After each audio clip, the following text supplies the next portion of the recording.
Henry II of England and his wife, Eleanor of Aquitaine, have created and ruled the Plantagenet Empire, the most dynamic, wealthiest, and most powerful kingdom in Western Europe. But the Plantagenets are rarely at peace, and Henry's temper and ego has long troubled his family and his people, from the shocking martyrdom of Thomas Becket to the vicious Great Rebellion that saw Eleanor sent to prison for 15 years. Meanwhile, their brilliant, avaricious, rebellious children have grown, fought, ruled, married, and even died, so that of his 5 sons, only 2 survive, Richard Lionheart and John Lackland. Now, as the 12th century enters its final decade, Henry himself dies, leaving his great legacy poised at the edge of great success or great failure. Here's the story of what happens as Richard and John take their turns on the Plantagenet throne. Welcome back to Season 3 of Lion's Forge. My name is Beckett, and I want to tell you a story. An epic true story of 5 kings and the Lion Queen. Season 3, Episode 16, The Greatest Lion.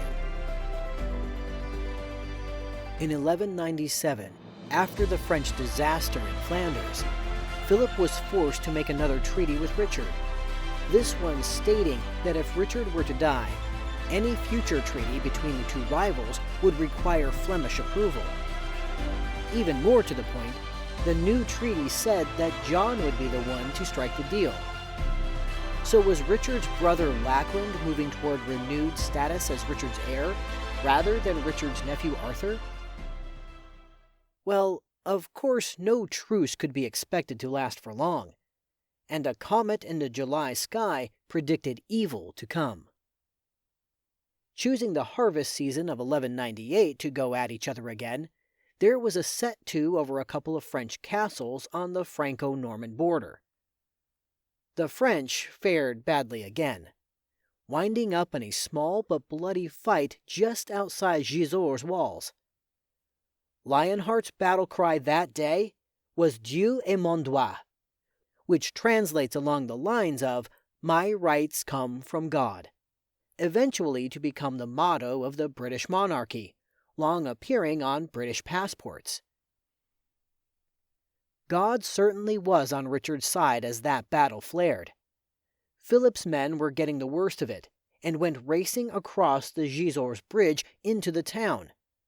The story is that the bridge collapsed, dumping Philip along with half of his infantry into the river, while Richard won more than 100 prisoners to be ransomed.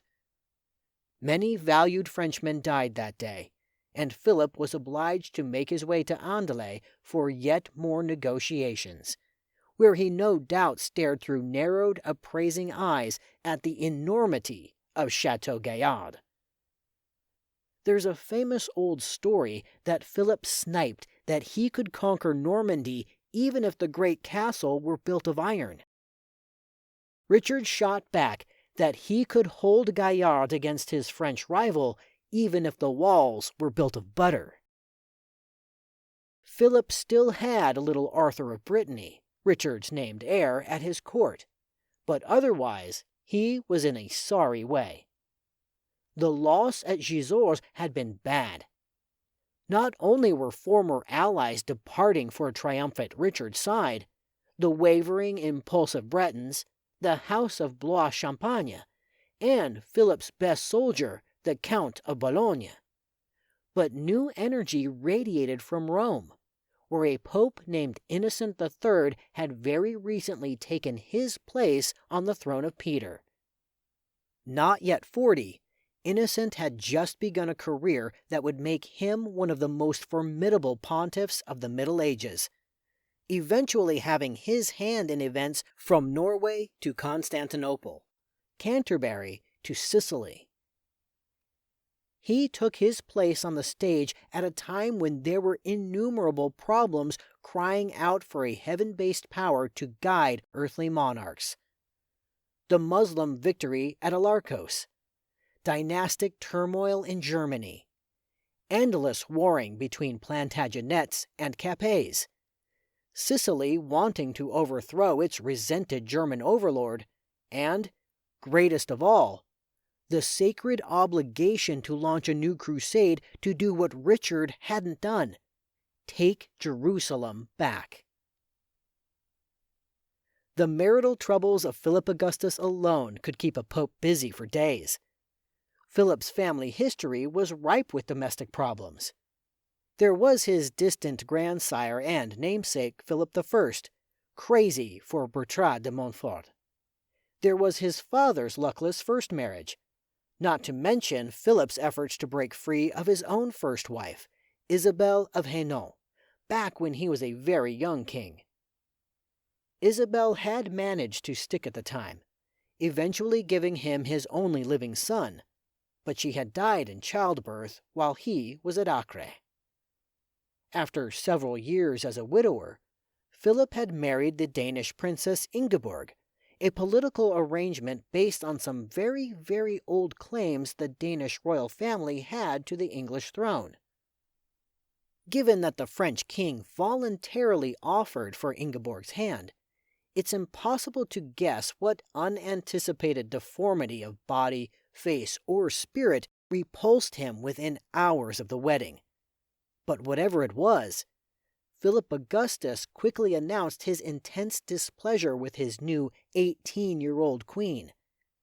Exiling her from his presence to virtual imprisonment in the countryside, Philip had a fake genealogy drawn up to prove that consanguinity prohibited their marriage, and submitted it to Rome with a request for a quick annulment. The French king evidently assumed Rome would favor his view of things and quickly set out to find new feminine companionship. His first effort fared poorly. Philip offered to marry the daughter of a noble Burgundian family, but while the Lady Marguerite would indeed go on to spawn babies which, over several generations, led to Mary Queen of Scots, it wouldn't be with Philip. Arguing forcefully that Philip was already married, a prince of Savoy waylaid Marguerite while she was on her way to meet the French king and married her himself. Seemingly none the worse for wear, resilient Philip became entranced by a new lady, named Agnes of Moravia, heiress to a small German seacoast province. Agnes apparently was another of those medieval lovelies able to set a king agog.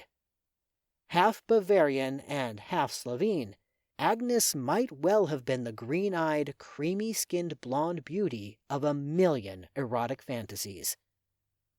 Chroniclers reported breathlessly that her silky hair reached the ground, and that she was not only staggering to look at, but an expert huntress, capable of knocking out a stag or a boar, with a grace that enchanted the court. Well, the French court may have been enchanted, but the Pope was less so. An annulment from Ingeborg was not forthcoming. It didn't matter to besotted Philip, who adamantly refused to give Agnes up, Pope or no Pope. The king was willing to risk his soul for her, leaving the Pope to sort out how to deal with the moral threat to France. In short order, Agnes became Philip's consort and new queen, while the old queen, unhappy Ingeborg, was kept in virtual solitary confinement in one after another of her hostile husband's fortresses.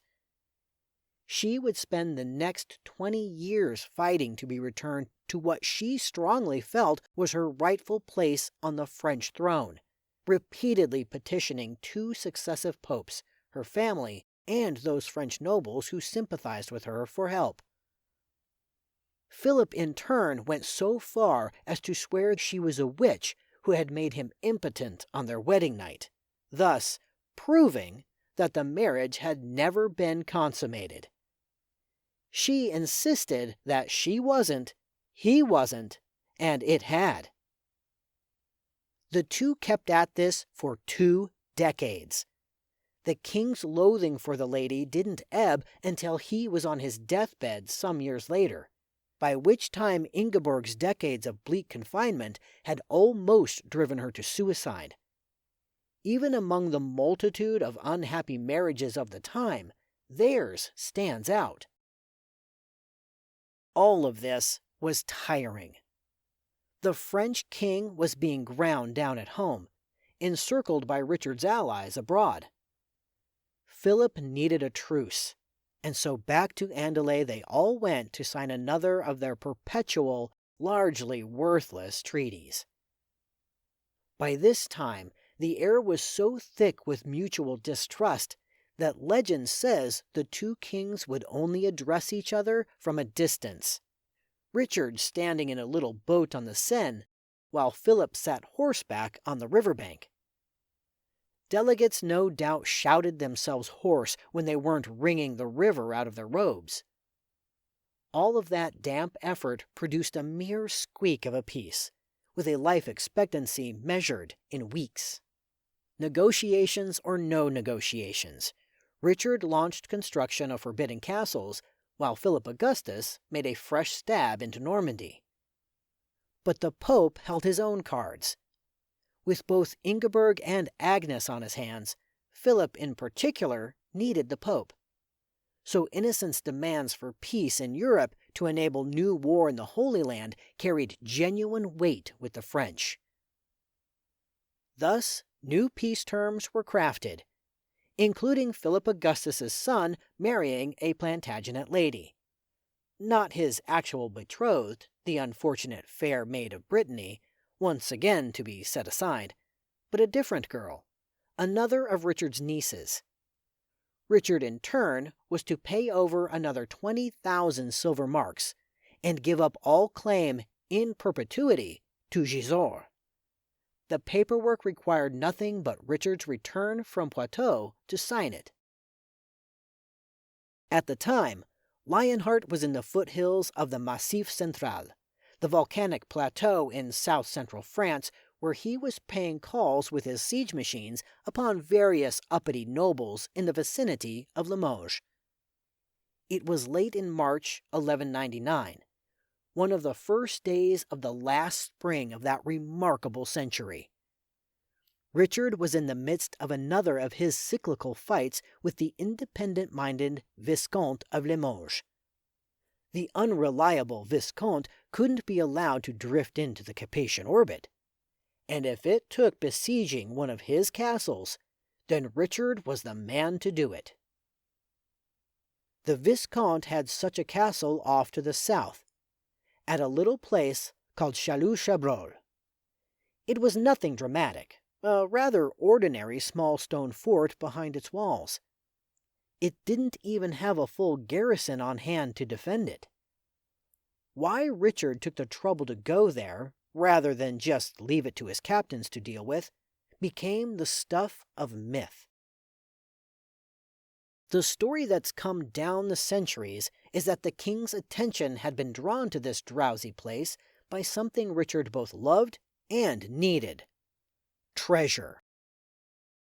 Fighting perpetual wars was expensive, especially for a monarch whose people had recently paid for an unsuccessful crusade, shipped tons of silver east to Germany, and built Chateau Gaillard.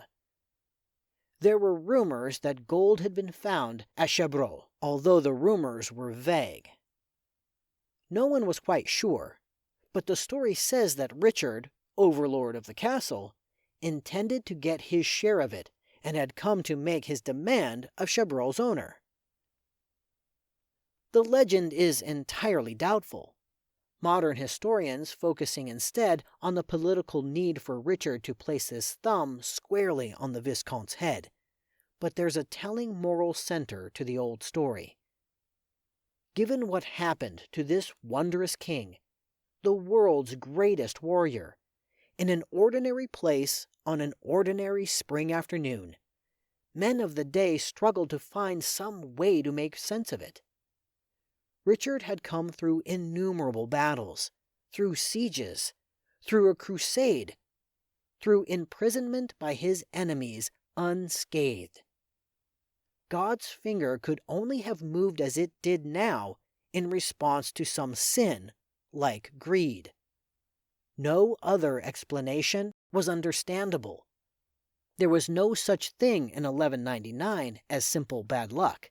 Not for a king. Certainly not for Lionheart. For that matter, it's entirely fair to say that Richard, so sure of himself that he'd long sauntered right up to, if not over, the thin edge of recklessness, brought his bad luck on himself. On this particular day, he ate dinner with his men, then felt like one more run at the stone walls of the little castle on the crest of the little hill on the edge of the great plateau. There are several stories about what happened next, people's grip on fact immediately muddled by shock, fear, and grief. Most mention a defender who had amused the attackers all day by warding off incoming arrows with a smartly wielded iron frying pan. As Richard came up, the same soldier aimed his crossbow. The archer, whose name may have been Pierre Basile, fired off a bolt. Some said his target was just a knight who was sitting his horse in just such a way, turned just so, that there was an unarmored gap between his shoulder and his chin, probably for no more than half a minute. Others say the knight wore no armor at all and was instantly recognizable. Whatever the truth, the bolt hit the knight's shoulder at 130 miles per hour. The knight was Richard. There are several versions of the bowman's name, none of which are even vaguely similar to each other, chroniclers calling the man variously Pierre, Jean, and Bertrand. Nor is there agreement among the reports as to whether Pierre or John or Bertrand was a grown man or a boy. For that matter, there isn't complete agreement as to the date Richard was hit. What seems to be true is that the bolt went deep, although this warrior who had seen 1,000 battlefields seems to have barely flinched. One chronicler said that most of Richard's men at first had no idea he'd been hit. When he could get back to his tent, he tried to pull the damn thing free himself, probably amid a clamor of worried squires and captains bringing water, toweling, basins to catch the blood. The wooden shaft broke off in his fist. Surgeons were called, but they botched their job in the post-dusk torchlight.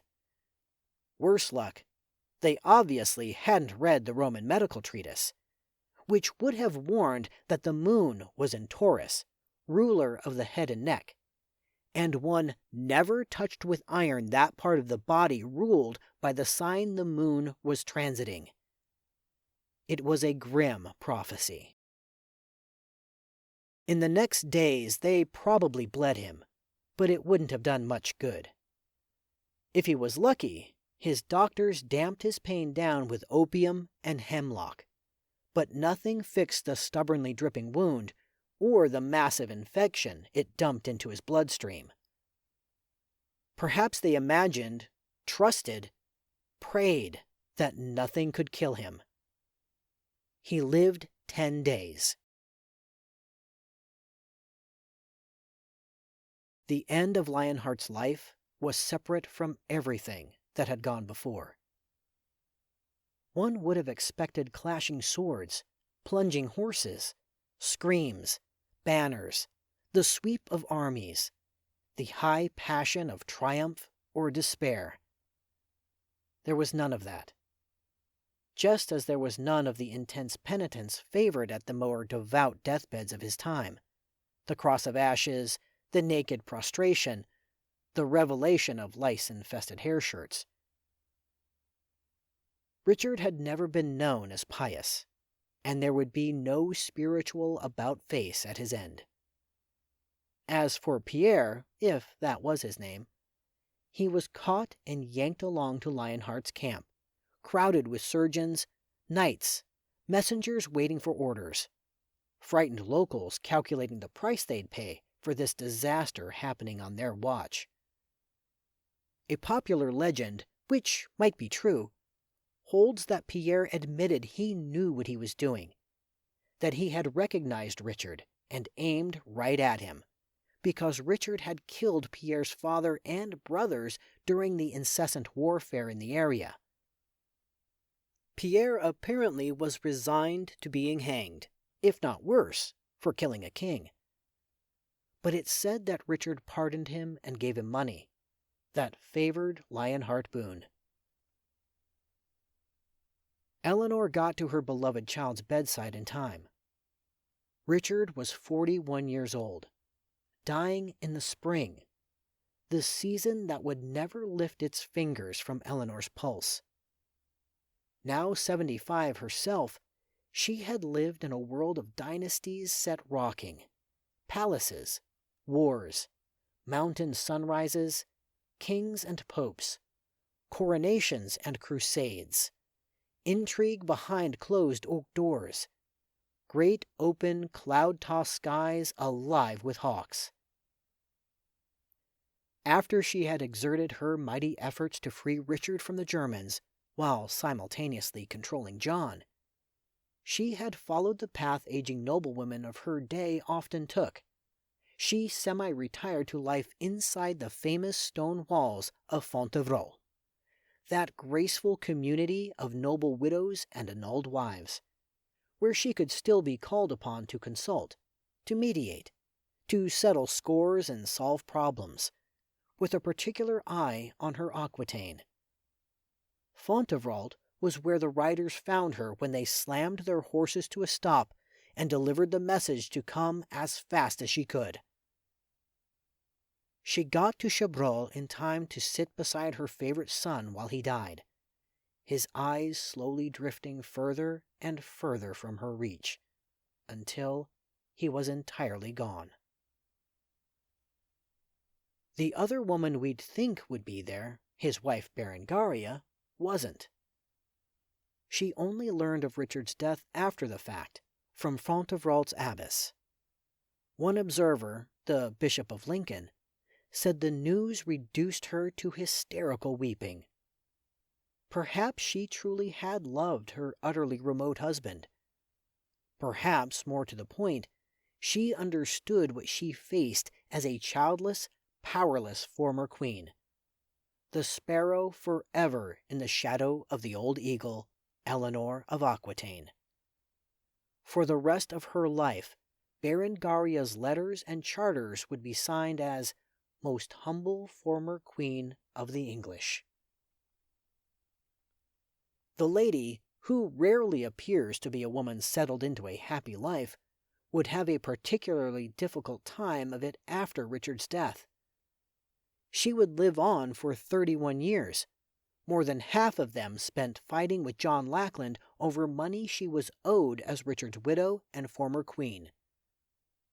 Never remarried as many widowed noblewomen were, often entirely without any income, Berengaria had to rely for life's basics on her sister, married into the House of Champagne, and kindly friends.